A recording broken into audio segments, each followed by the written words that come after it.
Muy buenos días, mis amados hermanos, Dios los bendiga. Sean todos bienvenidos a nuestro estudio.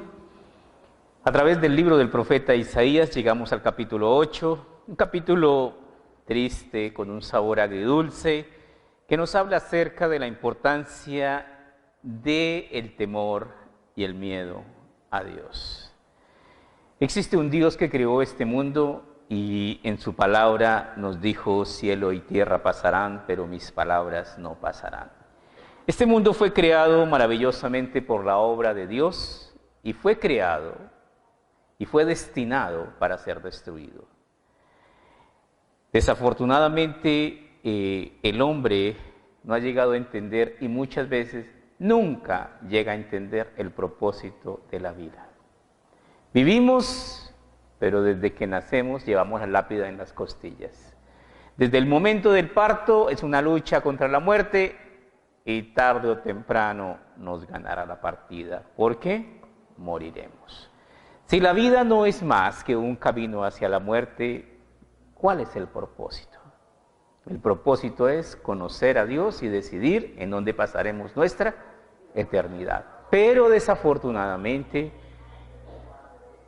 muchas veces nos queremos confundir porque no es que no sepamos a quién creer, sino que no queremos creer.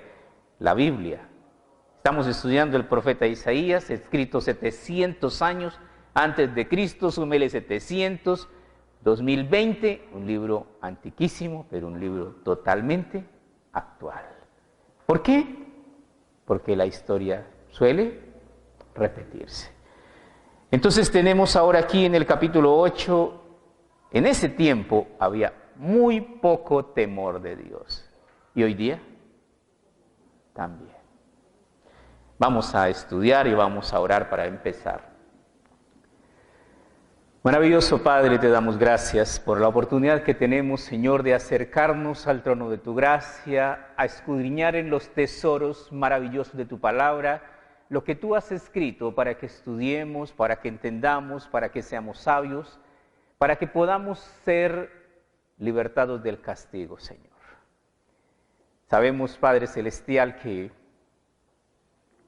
tu palabra lo dice de la siguiente manera: el sabio ve el mal y se aparta, mas el necio recibe el daño. Ayúdanos a ser sabios y entendidos, conociendo, Señor, que el pecado trae como consecuencia el castigo, que la paga del pecado es la muerte. Ayúdanos a vivir una vida, Señor, temerosa de ti, Padre Celestial. Una vida que lleve gloria y honra a tu precioso nombre. Una vida que cumpla, Señor, el propósito tuyo, Señor, que seamos amigos. Y que siendo amigos de Dios, caminemos en esa santidad sin la cual nadie verá al Señor. Permite, Padre Celestial, que dejemos a un lado nuestra necedad, que aprendamos a soltar el pecado de nuestra vida, porque si no cortamos con el pecado de nuestra vida, el pecado cortará con nuestra comunión con Dios. Dios es un Dios santo y no tiene comunión con el pecado, y todo aquel que peca afrenta a su Hacedor. Pedimos, amado Dios, misericordia. Pedimos, Señor, que nos ayudes. Pedimos, Señor, que nos des una nueva mente, un nuevo corazón, una nueva naturaleza. Danos una nueva vida en ti, Padre Santo, y bendícenos, Padre nuestro. En tus manos colocamos, Padre Celestial, cada situación en particular, cada quebranto, cada necesidad, cada petición, Señor, de milagros y de prodigios, de sanidades, de ayudas sobrenaturales. Sé propicio, precioso Dios, a cada uno de nosotros. Tú eres un Dios que se deleita en tener misericordia, que extiende su mano para sanar y bendecir, Señor. En tus manos, Señor, queremos descansar, bajo la sombra de tus alas venimos a refugiarnos.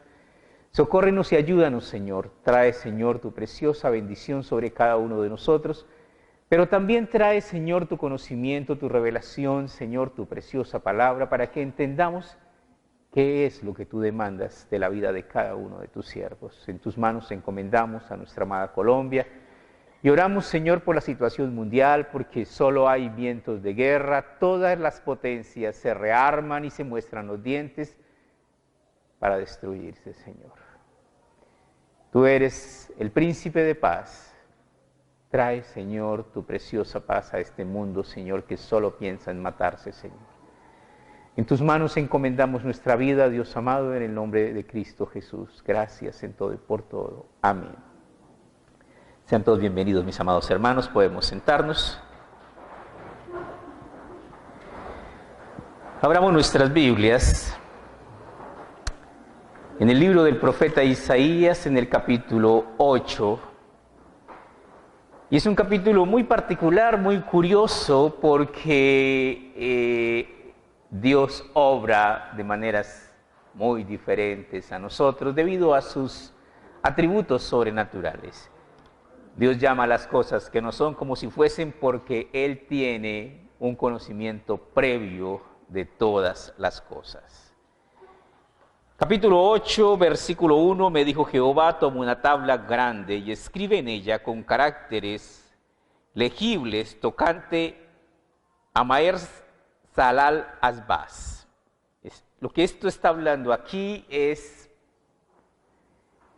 el nombre de uno de los hijos de Isaías que ni siquiera se había nacido. O sea, que el niño ni siquiera se ha nacido y el Señor ya le puso un nombre, pero vaya curiosidad, este nombre es extraordinariamente curioso. La traducción Reina Valera dice, esto es, el despojo se apresura, la presa se precipita. La traducción actual dice, ya viene la destrucción, ya están aquí los ladrones. Y si nosotros consideramos que estos hijos o este hijo del profeta Isaías es un mensaje muy claro de lo que de ahí a poco le venía al pueblo de Israel, nosotros, ¿cómo estamos? Mira el mensaje, ya viene la destrucción, ya están aquí los ladrones. ¿Cómo está la seguridad de nuestro país? ¿Cómo está la situación? Terrible, por eso les digo que esto parece que fuese tal para nuestros días. Entonces nos sigue diciendo acá, y junté conmigo por testigos fieles al sacerdote Urías y a Zacarías, hijo de Jeberequías, y me llegué a la profetisa, la cual concibió y dio a luz un hijo, y me dijo Jehová, ponle por nombre Maher Salal Asbaz. Entonces aquí tenemos que este nombre se le dio al profeta antes de que el niño naciera, luego le confirma el Señor que le ponga ese nombre. ¿Qué significa? La destrucción viene, ya están aquí los ladrones.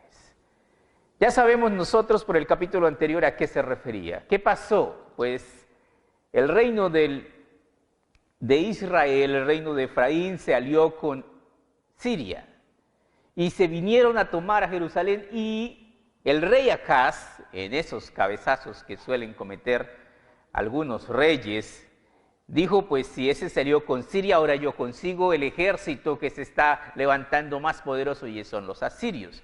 Asiria era un gobierno que estaba emergiendo, pero prácticamente podemos decir, Asiria fue el primer ejército profesional de la historia. Crearon un ejército preparado y muy bien armado, supremamente grande y entrenado para la guerra. Y entonces, ¿qué dijo Judá? Judá dijo, me compro a los más malos. Y eran tan malos que lo que Dios les va a decir, eso va a ocurrir. Vinieron, arrasaron con Efraín y después dijeron, lambámonos a Judá, y también hicieron para allá y para acá. Muchas veces el remedio sale más caro que la enfermedad, y fue lo que les ocurrió. ¿Y por qué les ocurrió eso? Porque no quisieron confiar en Dios. ¿Qué es esto para nuestros días? Que muchas veces nosotros como cristianos desconocemos y queremos desconocer el mensaje de la palabra de Dios. Eso es. Dios les dijo que confiaran en Él y ellos dijeron que no. Dios le dijo a Acaz, pide señal del cielo, de lo alto o de lo profundo, y te será dada. Pida la señal que quiera, que yo la voy a hacer. ¿Y qué dijo el rey? No tentaré al Señor. ¡Mentiras! Ya había mandado sus representantes para negociar con el rey de Asiria. Simplemente no quería buscar las cosas de Dios. Entonces, Dice aquí el versículo 3, que ya lo leímos: y me llegué a la profetisa, la cual concibió y dio a luz un hijo, y me dijo Jehová, ponle por nombre Maher Zalal Asbaz. Entonces aquí tenemos algo también muy importante. Se llegó a la profetisa. ¿Quién era la profetisa? Era su esposa. No es que, ay, tan chévere, que antiguo, eso cogían una y cogían otra. No, esa era su esposa, y esa era la esposa de él, que era profetisa. Pero era profetisa porque también en esos días la profecía estaba abierta. Hoy día la profecía está cerrada. Ya no hay nada más que decir. Jesucristo en la cruz dijo: consumado es. Y Apocalipsis nos dice que no se debe quitar ni se debe añadir de las palabras que ya están dichas. Versículo 4: porque antes que el niño sepa decir Padre mío y Madre mía, será quitada la riqueza de Damasco y los despojos de Samaria delante del rey de Asiria. ¿Qué es lo que Dios está diciéndoles? Lo que les va a pasar. ¿Qué es lo que nos dice la Biblia? Lo que nos conviene hacer. Pero ¿por qué nos demoramos tanto en obedecer si eso es lo que nos conviene? Por la misma razón de siempre. ¿Cuál? Nos gusta pecar. Esa es la razón. Así de simple. Lo que Dios les está diciendo antes que les ocurra, si ustedes siguen pecando, el juicio va a venir. Pero a veces tenemos un concepto equivocado de Dios, y muchas personas dicen que Dios aprieta pero no ahorca. Ay, no, es que Dios es amor. Ay, pero es que cuando abunda el pecado, hermano, sobreabunda la gracia. Pero se le olvidan otros versículos, como horrenda cosa es caer ¿en quién? En manos de un Dios vivo. Entonces, Dios les advierte, les habla claramente, pero no quieren entender, y no hay peor ciego que el que no quiere ver. Otra vez volvió Jehová a hablarme diciendo: por cuanto desechó este pueblo las aguas de Siloé, que corren mansas, y se regocijó con Resín y con el hijo de Remalías, y aquí por tanto el Señor hace subir sobre ellos aguas de ríos impetuosas y muchas. Esto es el rey de Asiria con todo su poder, el cual subirá sobre todos sus ríos y pasará sobre todas sus riberas. Nuevamente el Señor les dice: no va a quedar títere con cabeza. Va a subir y los va a arrasar a todos. Y pasará hasta Judá, inundará y pasará adelante y llegará hasta la garganta, y extendiendo sus alas, llenará la anchura de tu tierra, oh Emanuel. ¿Qué quiere decir? Los traicionará. ¿A quién? A los de Judá. ¿Quién le estaba pagando para que viniese a defenderlo? Los de Judá. ¿Por qué? Porque muchas veces dejamos de confiar en Dios. ¿Por confiar en quién? En el hombre. ¿Qué dice Jeremías? Maldito el hombre que confía en el hombre. Más bendito el hombre que confía en Jehová. Entonces aquí está Dios advirtiendo todas las cosas que les van a pasar, pero hay un pueblo duro de corazón que escucha, pero no quiere obedecer. ¿Por qué? Porque quiere vivir lejos de Dios. Porque la vida de santidad le es, como dice hoy día, tan aburrido. Sí, le es aburrido.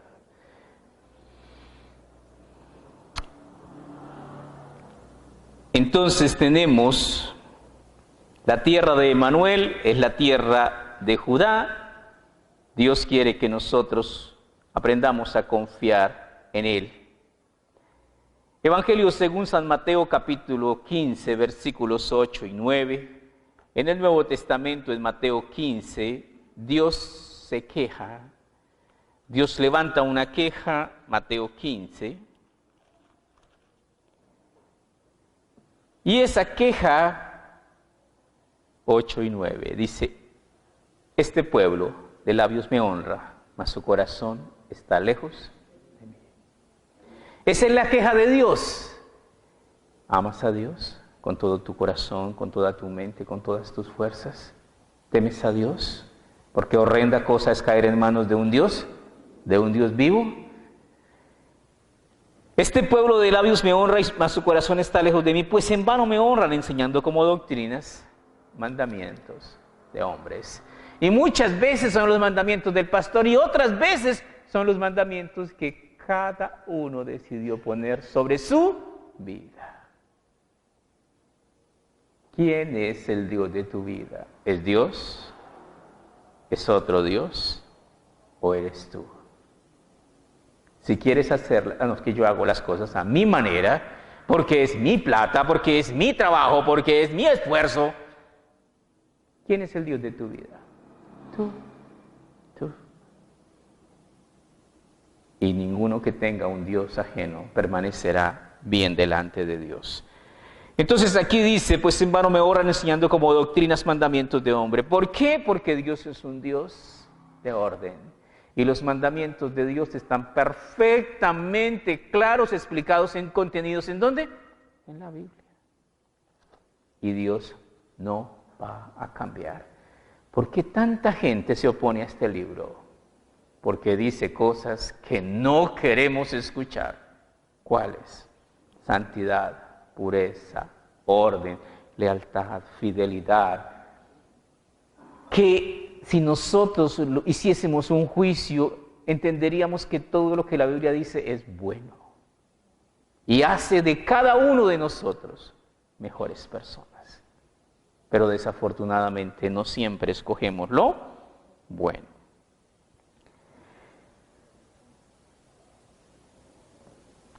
Segunda de Crónicas, capítulo 20, versículo 18.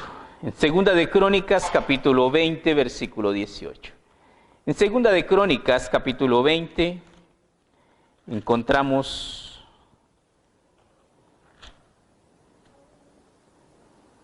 estoy en primera. Segunda de Crónicas,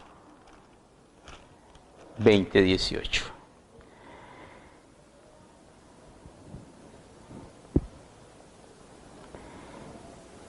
Encontramos al pueblo de Israel metido en un gran problema.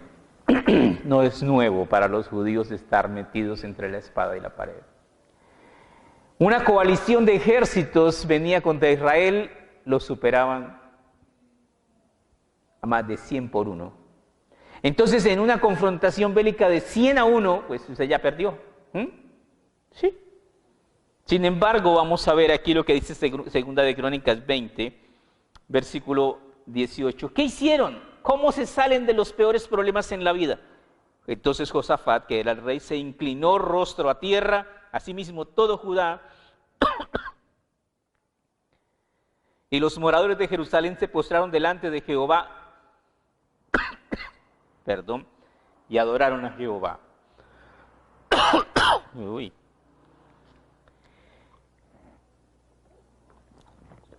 Y se levantaron los levitas, los hijos de Coat y los hijos de Coré, para alabar a Jehová, el Dios de Israel, con fuerte y alta voz. Y cuando se levantaron por la mañana, salieron al desierto de Tecoa, y mientras ellos salían, Josafat, estando en pie, dijo: oídme, Judá y moradores de Jerusalén, creed en Jehová vuestro Dios y estaréis seguros, creed en sus profetas y seréis prosperados. Esto es una palabra absurda. Van a una batalla en donde los enemigos son muchísimos más y mejor armados, van a morir y todos van muertos de miedo. Pero el rey les dice que crean en los profetas, que crean en Dios y van a ser prosperados. Y habido consejo con el pueblo, puso a algunos que cantasen y alabasen a Jehová vestidos de ornamentos sagrados, y mientras salía la gente armada, que dijesen: glorificad a Jehová, porque su misericordia es para siempre. Y cuando comenzaron a entonar cantos de alabanza, Jehová puso contra los hijos de Amón y de Moab y del monte de Seir las emboscadas de ellos mismos que venían contra Judá, y se mataron los unos a los otros. ¿Qué quiere decir eso? No hay problema tan grande que Dios no lo pueda solucionar. No hay enemigo tan poderoso que Dios no lo pueda destruir. Nadie es más poderoso que ¿quién?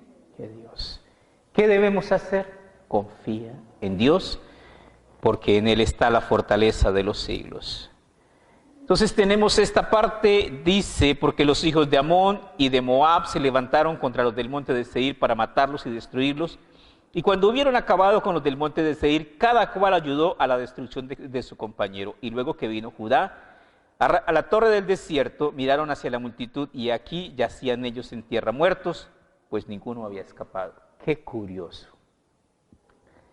Dios les dijo que salieran a la batalla. Y ellos salieron a la batalla. Y cuando llegaron, todos los enemigos estaban muertos. Es algo maravilloso.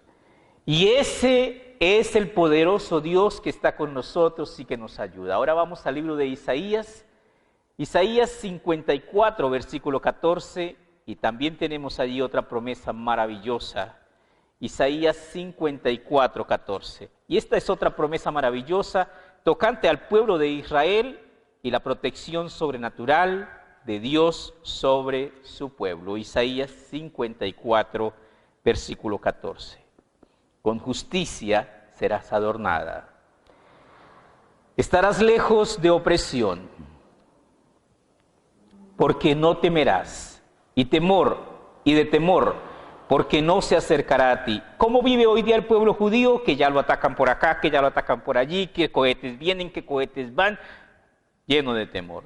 Si alguno conspirare contra ti, le promete Dios al pueblo judío, lo harás sin mí. El que contra ti conspirare, delante de ti caerá. Hay un secreto que está perfectamente revelado en la Biblia y hay un pueblo en el mundo que es el pueblo de Dios. ¿Cuál es? Israel. Pero la gente se ha dedicado a ignorar eso y es el pueblo de Dios y el que se mete contra el pueblo de Dios, Dios mismo lo destruirá. Sin embargo, hay quienes todavía no lo creen.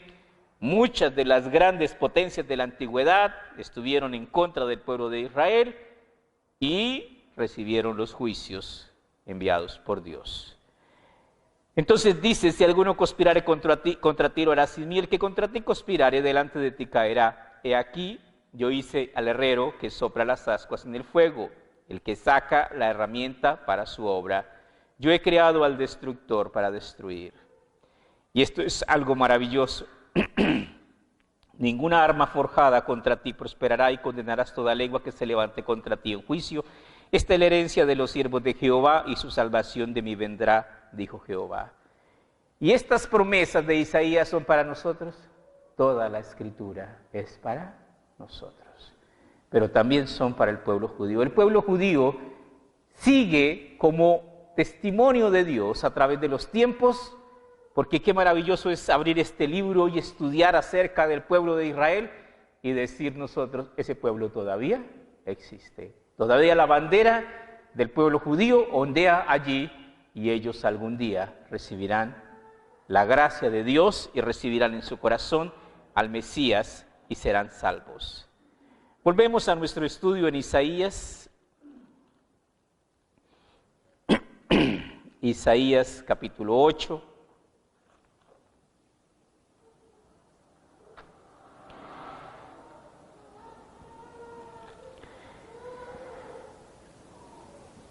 Dice el versículo 8, y pasando hasta Judá inundará y pasará adelante y llegará hasta la garganta. ¿Qué quiere decir? Les apretará la garganta, quiere decir, aprisionará a muchos.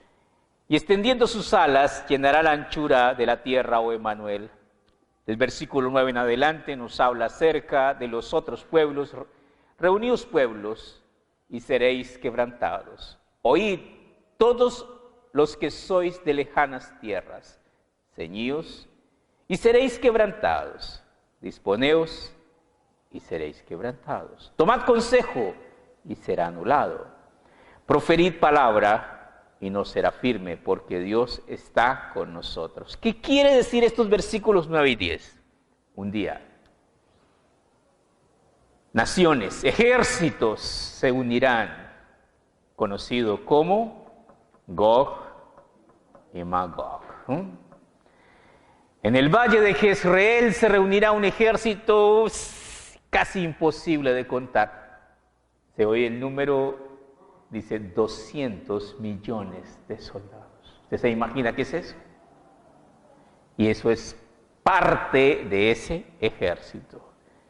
Y subirán para quitarle a Israel lo que mueve la economía mundial. ¿Por qué hay problemas en Estados Unidos, Irak? ¿Sabe por qué? Todo es esto. Todo es intereses. Y eso es lo que mueve al mundo. Los unos hacen unas... Todos son intereses. La codicia, el deseo de tener lo que otro y de quitarle. A eso se refiere. Entonces, una primer ministra israelí dijo una vez, esta es la tierra que fluye leche y miel, pero petróleo y gas y nada. Se equivocó totalmente.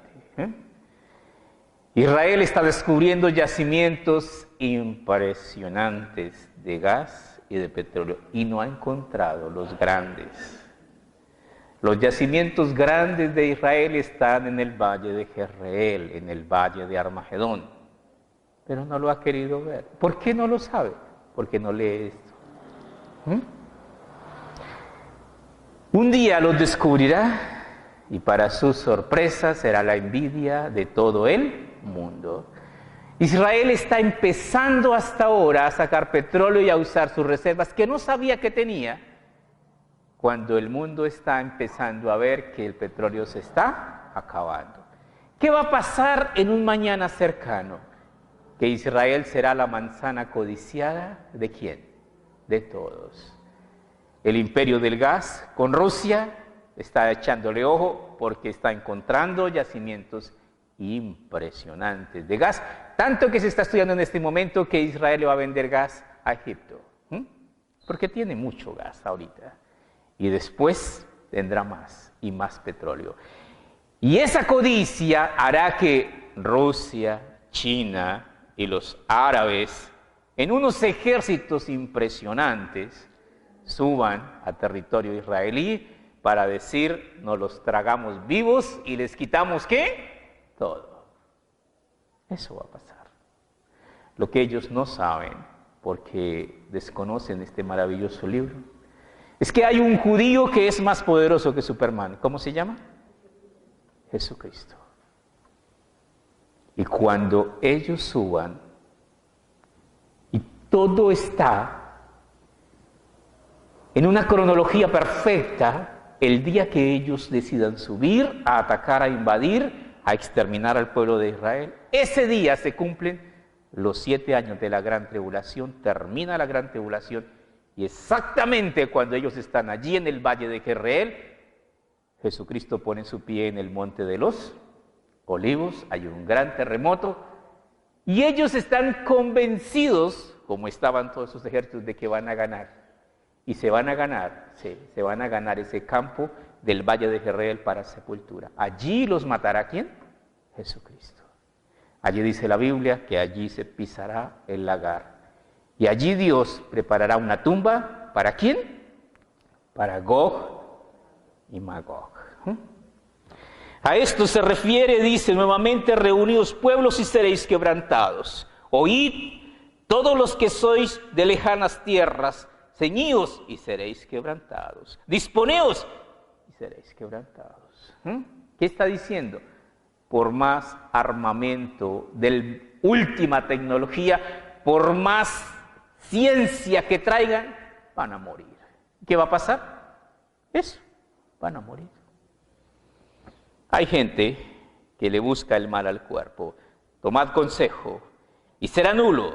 Proferid palabra y no será firme, porque Dios está con nosotros. Una cosa es el amor incondicional de Dios. ¿Por quién? Por el pueblo judío. Es su pueblo y lo va a defender. Porque Jehová me dijo de esta manera, con mano fuerte, y me enseñó que no caminase por el camino de este pueblo, diciendo, no llames conspiración a las cosas que este pueblo llama conspiración, ni temáis a lo que ellos temen, ni tengáis miedo. ¿Qué quiere decir esto? Desafortunadamente, lo que nos quiere decir es que Israel se dividió en dos partes, lo que fue Efraín y lo que fue Judá. 10 tribus se fueron con Efraín, 2 se quedaron con Judá. Efraín inmediatamente hizo altares, hizo toros de oro, becerros de oro y se dedicaron a adorar. Judá no. Pero hay una cosa extraña. Y se ha dado cuenta que cuando hay una familia, bueno, de más de 1, de 2, de 3, de 8, y se sirve el almuerzo,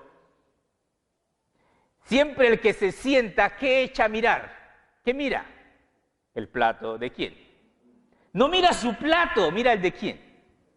Ay, pero tiene 3 alberjas más que yo. Ay, más arroz. Le echaron, ese huevo sí le quedó blandito. A mí me tocó el huevo duro.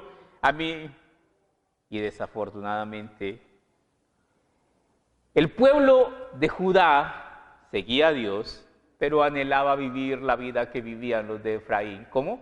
Pecando de lo lindo. Sí. Y por eso Dios se queja. ¿Qué? Este pueblo, ¿qué? De labios me honra, pero su corazón está lejos de mí. Y por eso el juicio viene sobre Efraín, pero juetea sobre Judá. Porque nunca el juicio vendrá sin causa, sin motivo. Seguimos acá y dice,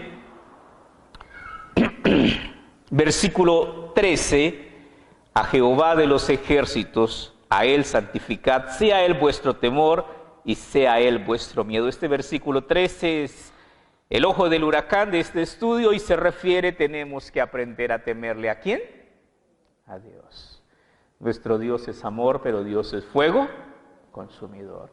El día en que Dios dé sentencia y diga al infierno, allá no lo saca nadie.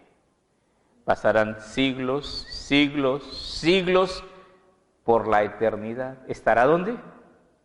Allá. Por eso nos dice la palabra del Señor, a Jehová de los ejércitos, a Él santificad, sea Él vuestro temor, sea Él vuestro miedo. Dios quiere que nosotros aprendamos verdaderamente a tener temor delante de nuestro Dios. Libro de Hebreos, capítulo 12, versículo 14, Hebreos 12, 14. En Hebreos 12, 14 leemos lo siguiente. Hebreos 12, versículo 14. Seguid la paz con todos y la santidad, ¿qué? Sin la cual nadie verá al Señor. A veces nosotros que conocemos la palabra de Dios, hacemos lo posible por no entenderla. ¿Por qué? Porque esta es una de las cosas básicas del conocimiento de la palabra de Dios. Nuestro Dios es un Dios, ¿qué? Santo. El pecado no está delante del Señor. Dice en otra cita, en el libro de Deuteronomio, Él es la roca cuya obra es perfecta, Dios justo, y sin ninguna iniquidad en Él. Él es justo y recto. ¿Qué quiere decir esta parte? Seguir la paz con todos y la santidad sin la cual nadie verá al Señor. Esa es la tarea. Cada vez que el estudiante viene a la iglesia y sale de la iglesia, o sea, del colegio de instrucción, tiene la misma tarea. ¿Cuál es? Sea santo. Es la misma tarea. Tome fuerzas para que en los 8 días que vuelva otra vez a estudiar, tiene que traer la tarea. ¿Cuál es? Ser santo. Y cada vez va a tener la misma tarea. Porque un Dios santo tiene comunión ¿con qué? Con hijos santos. Y Dios quiere que nosotros cambiemos nuestra naturaleza por la naturaleza santa que el Señor quiere que nosotros tengamos. Volvemos nuevamente a nuestro estudio, versículo 14. Entonces, Él será por santuario. ¿Qué quiere decir este pedacito? el santuario de Dios, el templo de Dios. ¿Cuál es el santuario de Dios? Nuestro corazón. ¿Cuándo qué? Cuando aprendemos a obedecer el mensaje de la palabra de Dios, cuando aprendemos a vivir en obediencia y en santidad, entonces Dios se sentirá ¿en dónde? En casa, estando en tu corazón. Limpia tu corazón de maldad y Dios estará allí. Entonces Él será por santuario. Pero a las dos casas de Israel, por piedra para tropezar, y por tropezadero para caer, y por lazo y por red al morador de Jerusalén. Y muchos tropezarán entre ellos y caerán, y serán quebrantados, y se enredarán, y serán apresados. ¿De qué está hablando? Muchas personas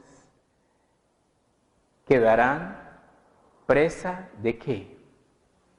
De la red de sus propios pecados, porque no supieron glorificar a Dios con sus vidas. Muchas personas tropezarán en la palabra de Dios porque no quieren obedecer la palabra de Dios tal y como está escrita.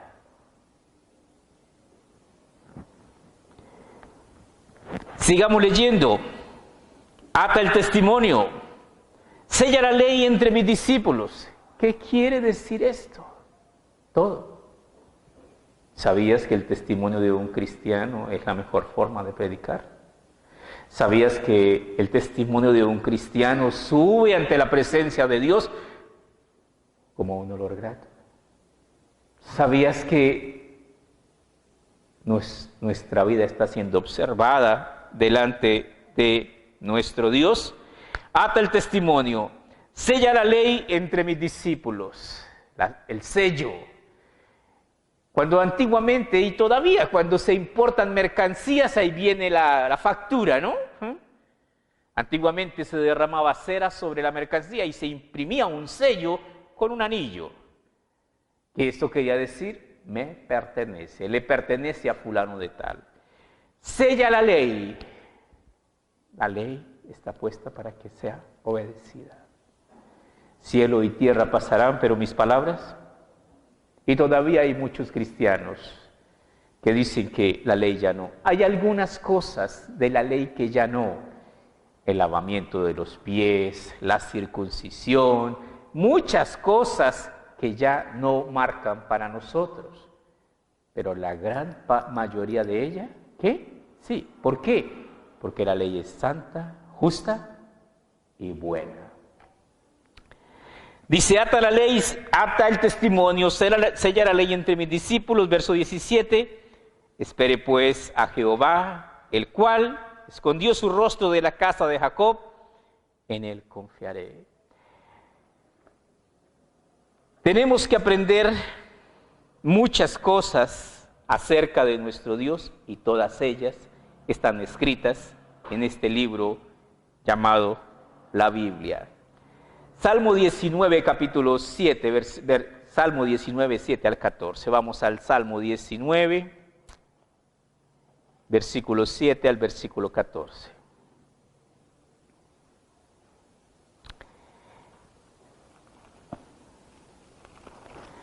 Salmo 19, versículo 7 dice lo siguiente: la ley de Jehová es perfecta. ¿Qué sigue? Que convierte el alma.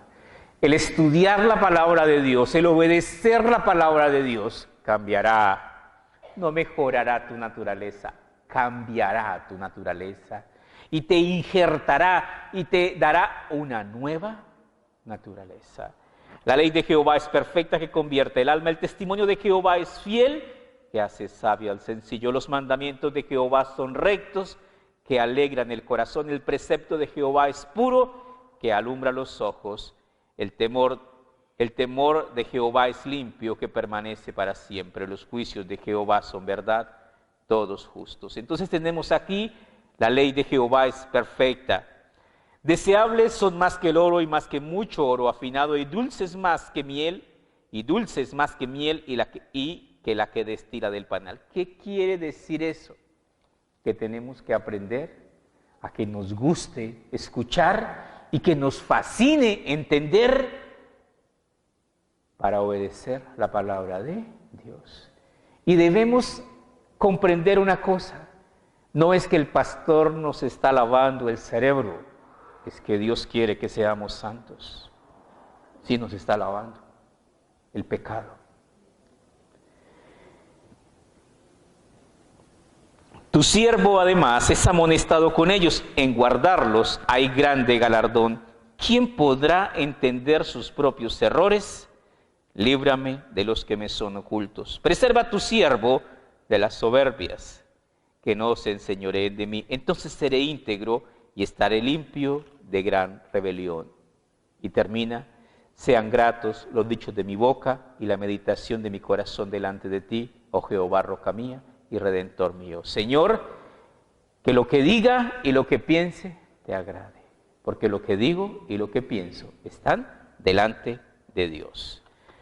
Seguimos nuestro estudio, versículo 18 dice, he aquí yo y los hijos que me dio Jehová somos por señales y presagios en Israel de parte de Jehová de los ejércitos que mora en el monte de Sión. Este verso 18 es bien hermoso. El significado del nombre Isaías quiere decir Jehová es salvación. Uno de los hijos del profeta, Sear-Jesub, un remanente volverá. La promesa de que no serían exterminados. Un remanente volverá. Y luego venía el hijo que habló en este capítulo, Maher Salal Asbaz. Viene la destrucción, ya están aquí los ladrones. ¿Por qué? Porque se advirtió y no hicieron caso. Aquí está la familia del profeta, él y sus hijos, y son señales que el pueblo no quiso ver. ¿Qué señales tenemos hoy día? ¿Hay señales en la actualidad? ¿Hay señales? Dios santo, hay tantas, pero tantas. Rusia es quien va a dirigir la invasión de Gog y Magog contra Israel. Se decía que esa profecía era fallida porque Rusia estaba cada vez económicamente más muerta. ¿Sí es cierto hoy día? No. Hoy día todo está engranándose de una manera perfecta. Tenemos una crisis económica global, mundial. ¿Quién podrá ayudarnos? ¿Sabe quién va a decir yo el Chapulín Colorado? Pero no va a ser el Chapulín Colorado, va a ser yo el anticristo esperado, porque la gente cada día es más mala, pecaminosa y apartada de este precioso libro, y cuando el pecado es atrevido y violento, el juicio viene.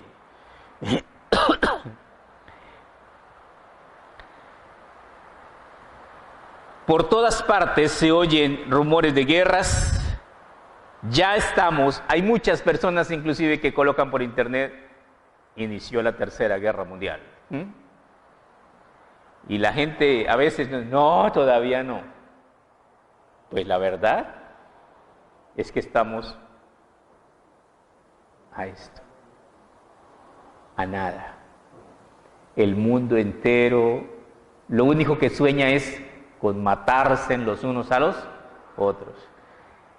Lo que dijo Dios en el Génesis, y vio Dios que la maldad del corazón del hombre y los pensamientos era de continuo solamente el mal. Y mandó el diluvio. ¿Por qué? Porque se querían matar los unos a los otros. ¿Cómo andamos? Igual. Versículo 19. Y si os dijeren, preguntad a los encantadores y adivinos que susurran hablando, responded. Mira esta curiosidad. En el tiempo de Isaías había cantidad de encantadores y de adivinos. Estamos diciendo que en el tiempo de Isaías el satanismo y la brujería eran lo más común. ¿Cómo estamos hoy día? Igual. Hay adivinos hasta en las iglesias. Si os dijeren, preguntad a los encantadores y adivinos que susurran hablando, responded, ¿no consultará el pueblo a su Dios? ¿Consultará a los muertos por los vivos? ¿Será que la gente le está preguntando a los muertos lo que va a pasar? Horóscopos, brujas, hermanos, todo eso es lo mismo. A la ley y al testimonio. ¿Qué dijo Jesucristo hablando del testimonio? Por sus frutos, ¿qué? Los conocerá. Un verdadero cristiano es alguien que verdaderamente da los frutos de obediencia a la palabra de Dios. Si no dijeren conforme a esto es porque no les ha amanecido. ¿Qué quiere decir esto? Hoy día tenemos todo tipo de personas. ¿A qué me refiero? Tenemos nuestro Congreso y si usted de pronto dijera que todos los delincuentes de Colombia murieran, quedábamos con muy poca gente en nuestro país. A eso se refiere. Dice, no les ha amanecido, quiere decir que hay muchas personas que no tienen ni idea de nada porque desecharon la ley de Dios, porque desecharon el testimonio, porque desecharon las bases, los principios, porque desecharon la moral, porque desecharon todo lo que Dios ha puesto que se debe hacer. Y pasarán por la tierra fatigados y hambrientos, y acontecerá que teniendo hambre se enojarán y maldecirán a su rey y a su Dios, levantando el rostro en alto. ¿Qué quiere decir esto? Por ahí lo dijo alguien de la siguiente manera: la buena vida cansa y la mala amansa. Muchas veces cuando somos bendecidos por el Señor nos volvemos ¿cómo? Malos. Entonces el Señor nos quita ¿qué? Todo para que aprendamos ¿a qué? A ser agradecidos, para que aprendamos a valorar lo que realmente teníamos. Eso es lo que Dios proféticamente le habla al pueblo de Judá, al pueblo de Benjamín. Y mirarán a la tierra, y aquí tribulación y tinieblas, oscuridad y angustia, y serán sumidos en las tinieblas. ¿Por qué? Termina con una palabra de angustia y desesperación y muerte, porque no creyeron en la palabra de Dios. Terminamos nuestro estudio en Proverbios 8:36, libro de Proverbios, capítulo 8, versículo 36, dice lo siguiente. Dios habla, Proverbios 8:36, dice así Dios: mas el que peca contra mí defrauda su alma. ¿Por qué? Porque si tú pecas y lo disfrutas con el cuerpo, tu alma lo pagará por la eternidad. Por eso dice muy claramente: mas el que peca contra mí defrauda su alma. Todos los que me aborrecen, ¿qué? Aman la muerte. ¿Por qué? Porque la paga del pecado es ¿qué? Muerte. Dios quiere, Dios te ama, Dios nos ama y quiere darnos vida, pero la vida viene de la mano de la obediencia. ¿A quién? A la palabra de Dios. Vamos a orar. Maravilloso Padre, te damos gracias, Señor, porque tú nos enseñas provechosamente lo que realmente tiene valor en esta vida. Nos has enseñado el camino de tus mandamientos y nos has dicho que en guardarlos, que en obedecerlos, hay grande galardón.